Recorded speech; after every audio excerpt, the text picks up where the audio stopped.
안녕하세요. 책 읽어주는 남자 거북팡입니다. 오늘의 이야기 속으로 바모스.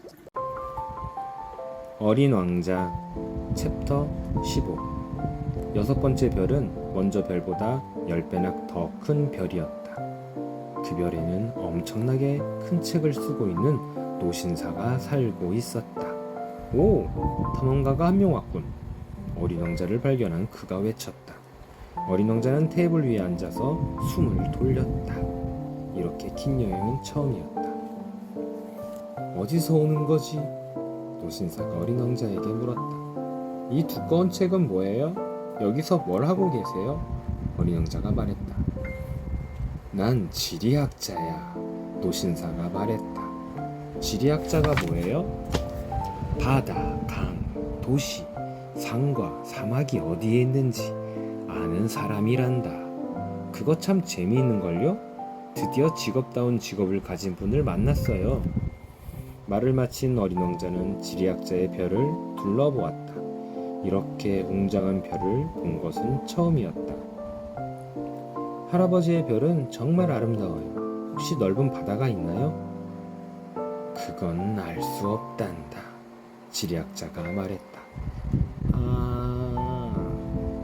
그럼 산은요? 그것도 알 수 없단다. 지리학자가 말했다. 그럼 도시나 강, 사막은요? 그것도 알 수가 없구나. 지리학자가 말했다. 할아버지는 지리학자잖아요. 그래, 난 지리학자야. 하지만 탐험가는 아니지. 나에게는 탐험가가 정말 부족해. 도시와 강, 산과 바다, 넓은 바다와 사막을 셈하며 돌아다니는 건 지리학자가 하는 일이 아니야. 지리학자는 아주 중요한 사람이라서 한가로이 돌아다닐 시간이 없어. 지리학자는 자기 연구실을 떠나는 법이 없어. 대신 탐험가들을 만나지. 탐험가들에게 질문을 하고 그들의 기억을 기록하는 거야. 그들 중 한 사람의 기억에 흥미가 생기면 지리학자는 그 사람의 인성에 대해 조사시킨단다. 그건 왜요? 탐험가가 거짓말을 하면 지리책이 엉망이 될 테니까. 술을 너무 많이 마시는 탐험가도 마찬가지야. 그건 또 왜요? 어린 왕자가 물었다. 술 취한 사람에겐 세상이 두 개로 보이니까. 술 취한 탐험가의 말을 믿고 지리책을 쓰면 하나밖에 없는 산을 두 개라고 기록하게 될 거야.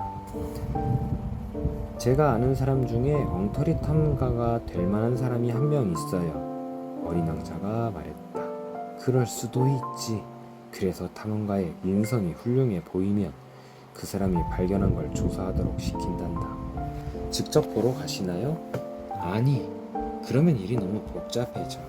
대신 탐험가의 증거를 가지고 오라고 한단다. 예를 들어 커다란 산을 발견했다고 하면 그 산에 큰 돌을 가져오라고 하는 거야. 지리학자가 갑자기 흥분하며 말했다. 그런데 넌 멀리서 왔잖아. 너는 탐험가가 분명히 네 별에 대해 이야기해 주겠니?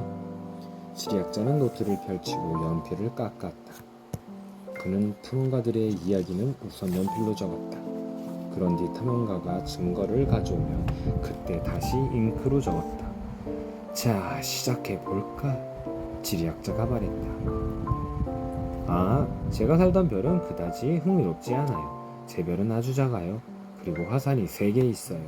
2개는 활화산이고 하나는 불이 꺼진 화산이지요. 하지만 언제 어떻게 될지 모르는 일이에요. 그래, 모르는 일이지. 지리학자가 말했다. 제 별에는 꽃도 한 송이 있어요. 꽃은 기록하지 않아. 지리학자가 말했다. 왜요? 꽃이 가장 예쁜걸요? 꽃은 일시적인 존재이기 때문이에요. 일시적인 존재라는 게 무슨 의미예요? 지리책은 모든 책들 중에서 가장 귀중한 책이야. 지리책이 시대에 뒤떨어지는 일은 없어. 산이 다른 곳으로 자리를 옮기는 일은 거의 없거든. 넓은 바다의 물이 마르는 일도 거의 일어나지 않지. 우리는 영원한 것들만 기록해. 하지만 불이 꺼진 화산은 다시 깨어날 수 있어요. 그런데 일시적인 존재가 뭐예요? 우리에게 화산이 꺼져 있건 깨어 있건 똑같아. 우리에게 중요한 건 산이야. 산은 변함이 없지. 도대체 일시적인 존재라는 게 무슨 뜻이에요? 한번 질문을 하면 포기하는 일이 없는 어린 왕자가 다시 말했다. 그건 곧 사라질 위험이 있음을 의미해. 내 꽃이 곧 사라질 위험이 있다는 말씀이세요? 그래. 내 꽃은 일시적인 존재였구나. 내 꽃은 겨우 4개의 가시로 세상에 맞서 자신을 지켜내야 해. 그런 꽃을 홀로 남겨두고 왔다니. 어린 왕자는 생각했다. 별을 떠나온 뒤 처음으로 후회의 감정이 밀려왔다. 하지만 다시 용기를 냈다. 저는 이제 어떤 별을 찾아가면 좋을까요? 어린 왕자가 물었다. 지구라는 별, 그 별은 아주 평판이 좋단다. 지리학자가 대답했다. 어린 왕자는 자신의 별에 두고 온 꽃을 생각하며 길을 떠났다. 지금까지 책 읽어주는 거북팡이었습니다.